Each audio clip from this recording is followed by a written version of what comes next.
السلام علیکم ورحمۃ اللہ وبرکاتہ۔ آج ہم ایک نئے سلسلے کا آغاز کرتے ہیں کہ جس میں ہم اسلامی تاریخ کے ان درخشندہ ستاروں کا ذکر کریں گے جنہوں نے اپنے لہو سے اسلام کی اس گلشن کی آبیاری کی۔ جب مسلم حکمران عیاشیوں ذاتی مفادات کی خاطر ایک دوسرے کے گلے کاٹتے رہے یا اپنی عیاشیوں پر حرام عورتوں سے بھر دیے اور شراب و شباب کی دن رات محفلیں ہونے لگی، اسلامی سلطنت میں ظلم و جبر اور لاقانونیت عام ہو گئی۔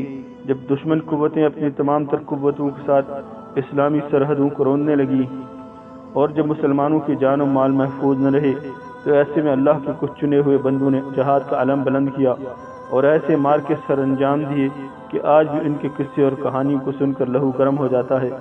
اس سلسلے میں آج ہمارے سامنے اس عظیم سلطان کی داستان ہے، اس کی زندگی اور اس کے جہادی کارناموں کی وہ عظیم کہانی ہے جسے دنیا سلطان صلاح الدین ایوبی رحمہ اللہ کے نام سے جانتی ہے۔ 11ویں صدی کے آخر 1091 سے صلیبی جنگوں کا آغاز ہوا اور یہ سلسلہ 13ویں صدی عیسوی کے آخر یعنی 1291 تک جاری رہا۔ 200 برس سے زائد اس معرکہ آرائی میں جرمنی، فرانس، برطانیہ اور یورپ کے تمام عیسائی حکمرانوں نے حصہ لیا۔ ان صلیبیوں کا مقابلہ والی موصل عماد الدین زنگی، سلطان نور الدین زنگی اور سلطان صلاح الدین ایوبی جیسے مجاہدوں نے کیا۔ ایوبی خاندان کے بعد مملوک ترک صلیبیوں سے نبرد آزما رہے۔ اس طرح کل 7 بڑی جنگیں ہوئیں۔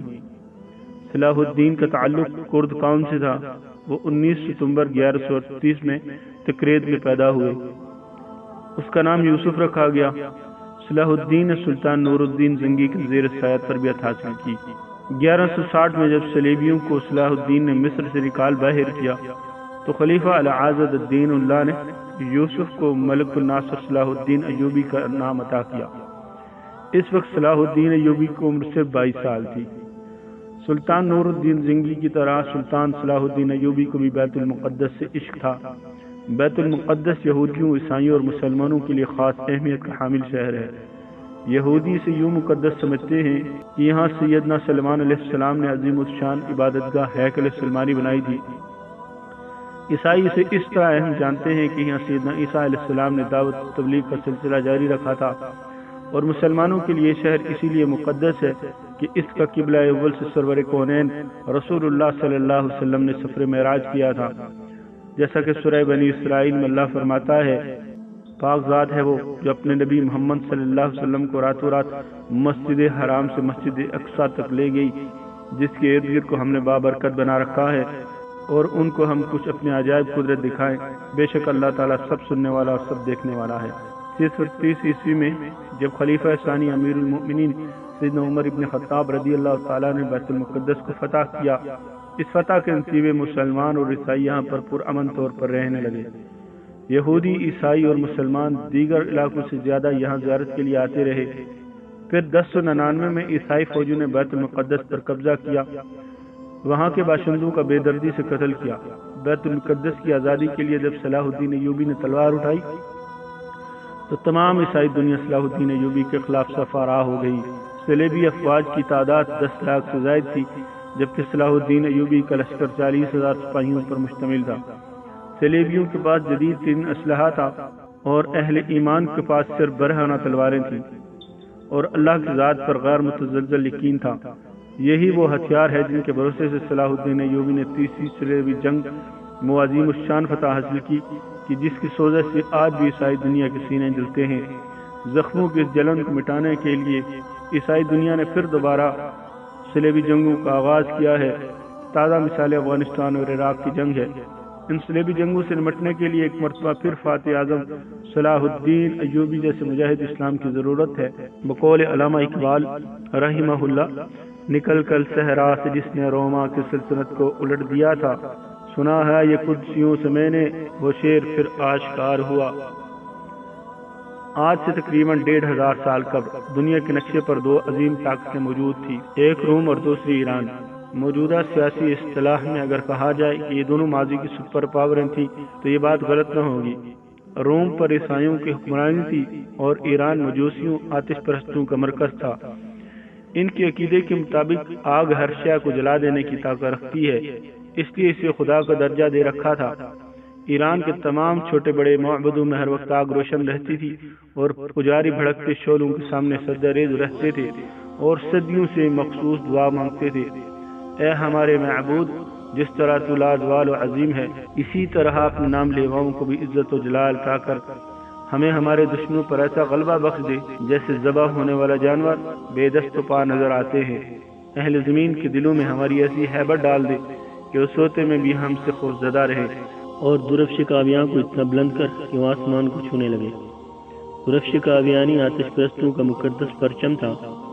ایرانی افواج اور عوام اس بات پر یقین رکھتے تھے کہ جس میدان جنگ میں یہ متبرک جھنڈا لہرائے گا وہاں دشمن کو شکست فاش سے دوچار ہوگا اور مجوسیوں کو عظیم الشان فتح حاصل ہوگی۔ پھر جب اسلام کی شکل میں حق نمودار ہوا تو باطل فرار ہو گیا، مقدس پرچم اٹھانے والے ہاتھ کاٹ دیے گئے، اور درفش کاویانی جسے فتح و نصرت کا نشان سمجھا جاتا تھا وہی بدبختی کی علامت بن کر خاک میں مل گیا، اس کا ایک تار تک باقی نہ رہا۔ یہ 14 ہجری کا تاریخ ساز اور یادگار سال تھا جب صدیوں سے روشن آتش کدے بجھا دیے گئے۔ آگ کے پجاری کہا کرتے تھے یہ شعلے کبھی سرد نہیں ہوں گے اور انہیں بجھانے والی مخلوق آج تک پیدا نہیں ہوئی، مگر جب ایمان کی تیز ہوائیں فاران کی چوٹیوں سے اتر کر ایران کے میدانوں کا رخ کرتی ہیں اور ایران میں داخل ہوتی ہیں تو پھر سب کچھ خس و خاشاک کی طرح اڑنے لگتا ہے۔ نوشیروان کا نادر قیمتی یادگاریں مٹی کے کھلونوں کی طرح حقیر اور ارزاں ٹھہری کہ جس طرح کعبے میں رکھے ہوئے بتوں کے بل گر کر واللہ احد کہتے تھے، اسی طرح ایوان کبریٰ کے بلند اور سنگی مینارے زمین بوس ہو کر اللہ کی کبریائی بیان کر رہے تھے۔ مغرور شاہوں کے نسب نامے ورق ورق ہو کر بکھر گئے، ان کے اٹھے ہوئے انسانی سر ٹھوکروں اور گھوڑوں کے سموں سے پاوال ہونے لگے، ہڈیاں چیخ چیخ کر ٹوٹنے لگی اور پھر راستوں کا غبار بن کر رہ گئی، یہاں تک کہ ان کی آخری نشانیاں تلاش کرنے والا بھی کوئی باقی نہ رہا۔ اتنی قدیم اور طاقتور سلطنت کی بساط یوں الٹی کہ مرثی خواہ تک نہ رہے، ماتم گساروں کو بھی مکافات عمل کے قانون نے کھا لیا۔ موت کا خونی کھیل اپنے پورے طول و عرض کے ساتھ کھلا ہوا تھا اور ایران کی فضاؤں میں بہت تک یہ ہولناک صدائیں گونجتی رہی، ہے کوئی اور، ہے کوئی اور۔ پھر جواب میں وقت کے نقیب نے پکار کر کہا، کوئی نہیں، کوئی نہیں، ماں سوائے اللہ کے۔ یہ آواز سنتے ہی رسول اللہ صلی اللہ علیہ وسلم کے محترم ماموں اور لشکر اسلام کے سالار سیدنا سعد بن ابی وقاص رضی اللہ تعالیٰ عنہ کی شمشیر اپنے نیام میں چلے گئی، اور نہ جانے کتنی ہی راتوں سے کرب کے عالم میں جاگنے والے امیر المؤمنین سیدنا عمر بن خطاب رضی اللہ تعالیٰ عنہ کو بھی قرار آ گیا۔ یہ تھا جنگ قادسیہ کا مختصر حال جس نے ایرانیوں کی کمر توڑ کر رکھ دی تھی، اور شہنشاہ یزدگرد کسی زخمی بھیڑیے کی طرح اپنی ہی زمین پر پناہ ڈھونڈتا پھر رہا تھا۔ اہل ایمان کی یلغار جاری رہی یہاں تک کہ مجاہدین اسلام کے گھوڑوں نے مدائن خوزستان، اہواز، نہاون، اصفہان، ہمدان، رملے، کرمان، سیستان اور خراسان کو رون ڈالا۔ شہنشاہ یزدگرد فرار ہو کر ترکستان چلا گیا۔ مسلم سالار اخنف بن قیس رضی اللہ تعالیٰ نے ایران کا سارا خزانہ مال غنیمت کے طور پر امیر المؤمنین سیدنا عمر بن خطاب رضی اللہ تعالیٰ عنہ کی خدمت مدینہ منورہ بھیج دیا۔ زر و جواہر کے سنبار کو دیکھ کر سیدنا عمر بن خطاب رونے لگے۔ پھر آپ نے مسجد نبوی میں اہل ایمان کو بلایا اور اجتماع سے خطاب کرتے ہوئے فرمایا، معبود حقیقی کے نام لیواؤں کو خوشخبری ہو کہ آج مجوسیوں آتش پرستوں کی سلطنت برباد ہو گئی، اب ان کے ملک کی زمین کا ایک ٹکڑا بھی ان کے قبضے میں نہیں رہا۔ خوب جان لو کہ اب آگ کے پجاری وحدہ لا شریک کی عبادت کرنے والوں کو کسی قسم کا نقصان نہیں پہنچا سکتے، اور بھی یہ سن لو کہ اللہ تعالیٰ نے ان کی زمین، ان کے ملک اور ان کی دولت کا تمہیں وارث بنا دیا ہے تاکہ تمہاری آزمائش کی جا سکے۔ خبردار تم اپنی حالت نہ بدل لینا، ورنہ اللہ بے نیاز ہے اور تمہاری جگہ دوسری قوم کو بدل دے گا۔ مجھے اس امت کے لیے اس کے افراد سے خوف ہے۔ ایرانیوں کی شکست فاج اور مسلمانوں کی فتح کیسر روم کے دربار میں بڑی حیرت کے ساتھ سنی گئی۔ کیسر کے دور اندیش وزیر لوکس نے اپنے نشست پر کھڑے ہو کر بسد احترام عرض کیا، اے ہرکل اعظم، مسلمانوں کی یہ پہم فتوحات عیسائیوں کے لیے نیک شگون نہیں ہے۔ اس سے پہلے کہ یہ خونی سیلاب ہمارے سرسبز و شاداب علاقوں کو بہا کر لے جائے، ہمیں ایک مضبوط حصار بنا لینا چاہیے۔ اس سے پہلے کہ وزیر لوکس اپنی بات مکمل کرتا، بوڑھا پادری شہرام اپنی جگہ سے اٹھا اور انتہائی متکبرانہ لہجے میں ہرکل اعظم کیسر روم کو مخاطب ہل کے کہنے لگا، شہنشاہ کو معلوم ہونا چاہیے کہ ایرانی آتش پرست تھے، اس لیے آگ کی خوراک بن گئے، مگر ہم اہل سلیب ہیں اور سلیب ہی ہماری محافظ و نگہبان ہے۔ شہرام کے بعد دوسرے پادریوں نے بھی دربار میں پردوہ تقریریں کی۔ آسمانی باپ اپنے مقدس بیٹے کے صدقے میں مسیحوں پر کبھی آفت اور مصائب نازل نہیں کرے گا۔ قیصر روم مکمل طور پر پادریوں کے زیر اثر تھا، اس لیے اس نے اپنے سیاسی مشیر لوکس کی باتوں پر کوئی دھیان نہیں دیا۔ چند سال پہلے بھی انہی پادریوں نے اس وقت ہنگامہ آرائی کی تھی جب قیصر کو نبی علیہ السلام کا نامہ مقدس موصول ہوا تھا، جس میں پیغمبر اسلام نے اس دین حق قبول کرنے کی دعوت دی تھی۔ قیصر روم سرور کونین کی دعوت سے متاثر ہوا چلا تھا، مگر جب اس نے پادریوں کی جماعت کو غضبناک حالت میں دیکھا تو اسلامی وفد کو اپنے دربار سے اٹھا دیا۔ اللہ کے آخری رسول صلی اللہ علیہ وسلم کو دنیا سے رخصت ہوئے صرف 4 سال کا مختصر ترین عرصہ ہوا تھا۔ دنیا کے بڑے بڑے کاہن، نجومی، سیاستدان اور جنگ کے ماہرین سوچ بھی نہیں سکتے تھے کہ پیغمبر اسلام کے نام لے گا صحرا کے دامن سے نکل کر ایران جیسی عظیم سلطنت کی بساط پلٹ کر رکھ دیں گے۔ وہ ایرانی جو خود کو دنیا کی سب سے مہذب اور طاقتور قوم سمجھتے تھے، جب پہلی بار مسلمان سفیر سیدنا عبداللہ بن حذافہ رضی اللہ تعالیٰ عنہ رسول اللہ صلی اللہ علیہ وسلم کا نام مقدس لے کر ایرانی شہنشاہ خسرو پرویز کے دربار میں خاص ادائے بے نیازی اور جلال ایمانی کے ساتھ داخل ہوئے تھے تو ایرانی شہنشاہ نے صحابی رسول کو بڑی نفرت اور حقارت کے ساتھ دیکھا تھا۔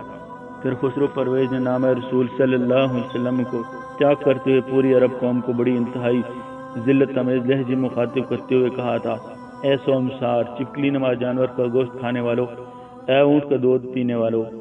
پھر جب ناکام سفارت کے بعد سیدنا عبداللہ بن حذافہ رضی اللہ تعالیٰ عنہ رسالت میں آپ صلی اللہ علیہ وسلم کی خدمت اقدس میں حاضر ہو کر نامہ مبارک کے چاک ہونے کا واقعہ سناتے ہیں تو سرور کونین نے فرمایا ہے: خسرو نے میرا خط نہیں چاک کیا بلکہ اپنی حکومت کے ٹکڑے کر دیے ہیں۔ چند روز بعد ہی خسرو پرویز کے بیٹے شیرویہ نے بڑی بے رحمی کے ساتھ اپنے باپ کو قتل کر ڈالا۔ پھر چند سال بعد سیدنا عمر رضی اللہ تعالیٰ نے ایرانی سلطنت کے مضبوط ترین ستونوں کو کسی بوسیدہ کتاب کے اورات کی طرف ہوا میں اڑا دیا۔ قیصر روم کا وزیر لوکس اس واقعے سے باخبر تھا، اسی لیے اس نے بڑے دربار میں مسلمانوں کی فتوحات اور یرغال کے سلسلے میں اپنے خدشات ظاہر کیے تھے۔ لوکس کا شمار اپنے وقت کے ذہین ترین افراد میں ہوتا تھا۔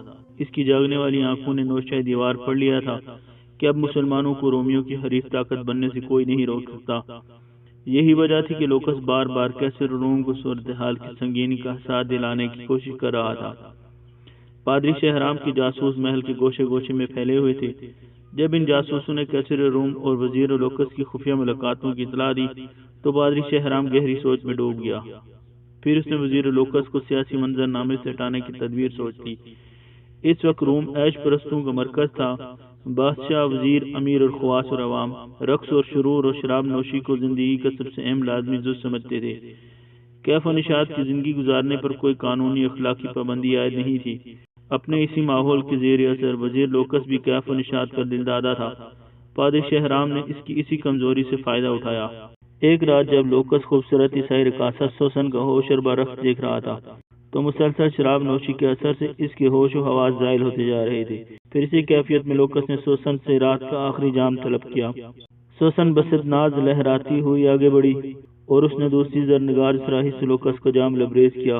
اس سراہی میں پادری شہرام کے منصوبے کے تحت ایک خاص زہر شامل کر دیا گیا تھا جسے بڑے سے بڑا طبیب بھی آسانی کے ساتھ نہیں پہچان سکتا تھا۔ شراب حلق سے اترتے ہی لوکس کی حالت غیر ہونے لگی۔ وہ شدید کرب کے عالم میں فرشی نشست سے اٹھا اور لڑکھڑاتی زبان میں رقاصے سے پوچھنے لگا: سوسن، آج تو نے مجھے کیسی شراب پلا دی ہے کہ میری دل کی دھڑکنیں قابو میں نہیں ہیں؟ سوسن کے احمری ہونٹوں پر قاتلانہ تبسم ابھر آیا۔ سلطنت روم کے عظیم وزیر، ساقی بھی وہی ہے، جام و پیمانہ اور سراہی بھی وہی ہے۔ شاید یہ موسم بہار ہے اور چاندنی رات کا اثر ہے کہ شراب میں تیزی آ گئی ہے اور نشہ عام دنوں سے زیادہ گہرا ہو گیا ہے۔ لوکس کچھ اور کہنا چاہتا تھا مگر اچانک اس نے اپنے دونوں ہاتھوں سے اپنے دل کو پکڑ لیا۔ وزیر سلطنت کا چہرہ پسینے سے تر ہو گیا اور پھر وہ شدید اذیت کے عالم میں چند قدم آگے بڑھا اور لڑکھڑا کر فرش پر گر پڑا۔ لوکس کی یہ حالت دیکھ کر رقاصہ سوسن مسلسل مسکرائے جا رہی تھی۔ وزیر لوکس بڑی مشکل سے اٹھ کر بیٹھا، پھر اس نے اپنی پوری طاقت سے چینک کر کہا: جاہر اور ریاکار پادریو، تم نے اس شخص کو قتل کر ڈالا ہے جو روم کا دماغ تھا۔ اب تمہیں خداوند کے قہر سے کوئی نہیں بچا سکتا۔ یہ کہہ کر لوکس نے پھر ایک بار کھڑا ہونے کی کوشش کی لیکن وہ اپنے قدموں کا توازن برقرار نہ رکھ سکا اور دوبارہ اوندے منہ قالین پر گر پڑا۔ چند لمحوں بعد اس کی حرکت ایک قلب بند ہو گئی۔ رقاصہ سوسن تیزی سے جھکی، اس نے کئی بار لوکس کو آواز دی، مگر جب وزیر سلطنت کے جسم کو ہلکی سی جنبش بھی نہ آئی تو اس نے کسی طبیب کی طرح لوکس کی کلائی پر اپنا ہاتھ رکھ دیا۔ وزیر سلطنت کی نبض ڈوب چکی تھی۔ لوکس کے سرد قدے میں رقاصہ سوسن کا تیز کہہ گونجا، مگر جب یہ گون ختم ہوئی تو اس کے کانوں میں پادری شہرام کے الفاظ کی سزائے بازگشتوں بھرنے لگی۔ اگر تو نے عیسائیت کے اس بڑے عظیم دشمن کو مار ڈالا تو مقدس باپ اور بیٹا تجھ سے راضی ہو جائیں گے، تیرے سارے گناہ دھو دیے جائیں گے اور تو فارسہ عورتوں کی طرح جنت میں داخل ہو جائے گی۔ پھر جب رقاصہ سوسن وزیر سلطنت لوکس کے کمرے سے نکل کر محل کی راہداری سے گزر رہی تھی، اس کے دل و دماغ پر سرشاری کی عجیب سی کیفیت طاری تھی۔ سوسن کو یوں محسوس ہو رہا تھا جیسے وہ جنت کی کسی وادی میں محو خرام ہے۔ دوسرے دن کیسر روم اپنے مشیر خاص کی لاش پر اداس کھڑا تھا۔ شاہی طبیب تمام تر کوششوں کے باوجود اس زہر کی نشاندہی نہ کر سکے جسے پادری شہرام نے بڑی ذہانت کے ساتھ لوکس کے جسم میں داخل کرایا تھا۔ پھر وہی ہوا جس کی پیشن گوئی لوکس نے اپنی موت سے پہلے کی تھی۔ اب اسلامی لشکر عیسائی سلطنت کی طرف پیش قدمی کر رہے تھے۔ پھر کچھ دن بعد ہی امین الامت سیدنا ابو عبیدہ بن جراح رضی اللہ تعالیٰ عنہ کی قیادت میں اسلامی فوج نے دمشق، اردن اور حمص پر قبضہ کر لیا۔ یہ تمام عیسائی علاقے کیسر روم کی حدود سلطنت میں شامل تھے۔ سیدنا عبیدہ بن جراح نے جزیہ لے کر تمام عیسائیوں کو مکمل امان بخشی اور برابری کے حقوق ادا کیے۔ نہ کسی عورت کی آبرو ریزی کی گئی، نہ کسی بوڑھے اور بچے کو قتل کیا گیا اور نہ ان کے مکانوں کو آگ لگائی گئی۔ مسلمانوں کے اس طرز عمل کو دیکھ کر عیسائی عورتیں اور مرد آپس میں کیا گفتگو کرتے تھے۔ یہ کیسے فاتح ہیں جنہوں نے ہماری عزت و آبرو کے پیرہن کو چاک نہیں کیا، ہمیں سامان رسوائی کے ساتھ بازاروں میں نہیں پھرایا اور ہمارے مال و متاع کی طرف دیکھنا تک گوارا نہیں کیا۔ زندگی کی یہ رعایتیں، یہ امن و سلامتی، یہ عدل و انصاف اور یہ مساوات تو ہمیں ہرقل اعظم کیسر روم نے بھی نہیں بخشا تھا۔ دمشق، اردن اور حمص کی فتوحات نے رومی عیسائیوں کو بدحواس کر دیا تھا۔ پھر مقامی باشندوں کی ایک بڑی جماعت کیسر روم کے دربار میں اس طرح داخل ہوئی کہ ان کے بال بکھرے ہوئے تھے اور ان کے گربان چاک تھے۔ وہ سب کے سب سر سے پاؤں تک درد کی تصویر بنے ہوئے تھے۔ کیسر روم نے شکستہ حال لوگوں کی طرف بڑی حیرت سے دیکھا اور پھر انتہائی نرم لہجے میں پوچھا، اے یسوع مسیح کے ماننے والوں، آخر تم پر کیا آفات پڑی ہے؟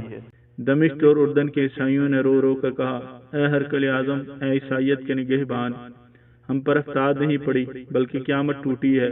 ہماری فریاد سن اور ہمارے دکھوں کا مداوا کر۔ فریادیوں کی یہ گریہ و زاری دیکھ کر کیسر روم کے چہرے کا رنگ بدل گیا اور اس نے انتہائی تند و تیز لہجے میں فریادیوں سے پوچھا، وہ کون ہے جس نے تم پر قیامت توڑی ہے؟ میں اسے عبرتناک سزا دوں گا اور تمہارے تمام دکھوں کا ازالہ کروں گا۔ وہ عرب کے مسلمان ہیں جنہوں نے ہماری زمینوں پر قبضہ کر لیا اور ہمارے گھروں کو آگ لگا دی ہے۔ ایک فریادی نے زار و قطار روتے ہوئے کہا، بوڑھے اور بچے قتل کیے جا رہے ہیں۔ دوسرے فریادی نے ہچکیوں سے روتے ہوئے دنیا کا سب سے بڑا جھوٹ بولا، اے ہمارے بادشاہ، سلیب کی بیٹیاں بے امان ہیں، وہ مسلمانوں کی ہوس کا نشانہ بن رہی ہیں۔ فریادی نے عیسائیوں کی بربادی کا نقشہ کچھ اس طرح کھینچا کہ کیسر روم غضبناک ہو کر اپنے تخت پر کھڑا ہو گیا اور قہر آلود لہجے میں بولا، میں نے سلیب کے بندوں کی فریاد سن لی ہے۔ تم سے میرا وعدہ ہے کہ اس وقت تک چین سے نہیں بیٹھوں گا جب تک تمہیں تمہاری زمین واپس نہ مل جائیں۔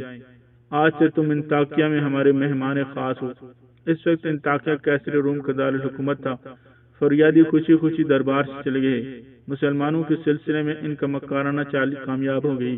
کیسر روم رات بھر سکون سے سو نہیں سکا۔ بار بار اس کی آنکھ کھل جاتی تھی اور نظروں کے سامنے وزیر سلطنت لوکس کا چہرہ ابھر آتا تھا۔ تم سچ کہتے تھے لوکس کہ مسلمانوں کی گرگار ایران کی حدود تک نہیں ٹھہرے گی۔ کیسر روم بڑے حسرت زدہ لہجے میں اپنے مرحوم سیاسی مشیر کو غائبانہ مخاطب کر کے کہتا، کاش تم زندہ ہوتے اور مشورہ دیتے کہ ایسی نازک صورتحال میں مجھے کیا حکمت عملی اختیار کرنی چاہیے۔ الغرض اسی کشمکش میں پوری رات گزر گئی۔ پھر صبح ہوتے ہی کیسر روم نے ایک خفیہ اجلاس طلب کیا۔ اس اجلاس میں مائدین سلطنت کے ساتھ شہر کے معزز و دانشور افراد بھی شریک تھے۔ جب سب لوگ جمع ہو گئے تو کیسر روم نے حاضرین کو مخاطب کرتے ہوئے کہا، عیسائی اپنی تعداد میں اربوں سے کہیں زیادہ ہیں، ان کے ہتھیار پرانے اور جنگی وسائل بھی تم سے کہیں کم ہیں، دیگر ساز و سامان میں بھی تم لوگ مسلمانوں پر فوقیہ رکھتے ہو، مگر جب میدان جنگ میں ان کے مقابل سفارا ہو تو شکست کھا جاتے ہو۔ آخر اس کی کیا وجہ ہے؟ کیسر روم کے لہجے سے شدید ناگواری کا رنگ جھلک رہا تھا۔ ہرقل اعظم کا سوال سن کر سب کا سر جھکا لیا۔ حاضرین میں ایک انطاکیہ کا سب سے بڑا پادری شہرام بھی شامل تھا۔ اس کی گردن بھی جھکی ہوئی تھی۔ وہ بھی ہرقل اعظم سے نظریں چرا رہا تھا۔ کیسر روم نے پادری شاہ حرام کی اس کافیت کا اندازہ لگا لیا اور بلند آواز میں اسے مخاطب کرتے ہوئے بولا، عیسائیوں کے عظیم مذہبی پیشوا، آپ خاموش کیوں ہیں؟ دمشق، اردن اور حمص کے محاذوں پر سلیب نے ہماری مدد کیوں نہیں کی؟ اس نے اپنے نام لیواؤں کو بے یار و مددگار کیوں چھوڑا؟ پادری شاہ حرام نے اپنے بادشاہ کی طرف دیکھا اور بجھے ہوئے لہجے میں بولا، ہرکل اعظم، کبھی کبھی سچے اور ایماندار لوگوں کو بھی شکست ہو جاتی ہے۔ خدا بند خدا اپنے کاموں کو خود ہی جانتا ہے۔ محترم پیشوا، آپ کے اس جواب سے نہ میرا دل مطمئن ہوا اور نہ دماغ، کہیں کوئی نہ کوئی خرابی ضرور موجود ہے جس پر مصلحت اور خاموشی کا پردہ ڈالا جا رہا ہے۔ کیسر روم کی بات سن کر حاضرین کی گردنوں کا خم کچھ اور نمایاں ہو گیا۔ کچھ دیر تک دربار کی فضا پر گہرا سناٹا طاری رہا۔ پھر ایک شخص اپنی نصیب پر کھڑا ہوا۔ یہ انطاکیہ کے ایک معزز اور نیک نام عیسائی ایمن تھا۔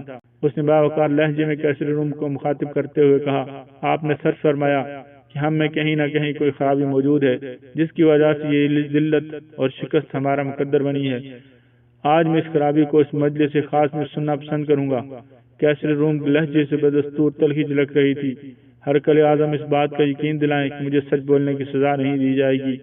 ایمن کے چہرے سے ہلکا سا خوف جھلک رہا تھا۔ آج تمہاری زبان پر کوئی پابندی نہیں، کیسر روم نے پرجلال لہجے میں کہا، جو کچھ تمہیں کہنا ہے بے خوف ہو کر کہہ ڈالو، تمہارے لیے امان ہے، سلامتی ہے۔ کیسر روم کی طرف سے اجازت ملتے ہی ایمن نے انتہائی پرسوز لہجے میں کہنا شروع کیا، ہرکل اعظم کو معلوم ہونا چاہیے کہ دمشق، اردن اور حمص میں آنے والے عیسائیوں کی جماعت کا ہر فرد جھوٹا ہے۔ یہ کہہ کر ایمن چند لمحوں کے لیے خاموش ہو گیا اور حاضرین مجلس کی دلی کیفیت کا جائزہ لینے لگا۔ اس خفیہ اجلاس میں موجود ہر فرد کے چہرے پر ایمن کے لیے نفرت کا رنگ جھلک رہا تھا، مگر کیسر روم کے چہرے پر غیر معمولی سنجیدگی طاری تھی۔ اس نے بڑے تحمل کے ساتھ اپنا دایاں ہاتھ بلند کرتے ہوئے کہا، ایمن، تم اپنا بیان جاری رکھو۔